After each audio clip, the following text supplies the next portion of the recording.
Days before the start of this year's Africa Cup of Nations in Ivory Coast, residents of the cultural capital Abidjan are eagerly preparing to host the 34th edition of the continent's largest soccer championship. It's a great event for our country. We've been waiting for it for a long time, and now it's here.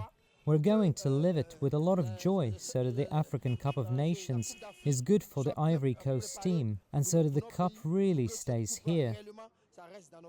As entrepreneurs organize to enhance this year's event, the city has been spruced up.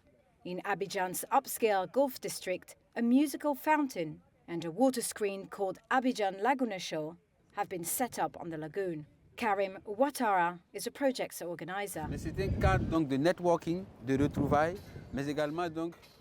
It's a networking and meeting place that will also enable all the visitors to the Ivory Coast to arrive to discover not only the culture of the Ivory Coast, but also African culture, Ivorian cooking, African cooking, and the friendliness and hospitality of the Ivory Coast. Local entrepreneur Arthur Bella Ngesson has designed a special jersey printed with the tournament slogan. Ivory Coast is a welcoming land. It's in our culture, it's in our anthem that people come. The shirt itself tells you Aquaba.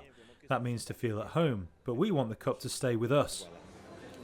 The Africa Cup of Nations kicks off on Saturday as host Ivory Coast take on Guinea-Bissau in Abidjan.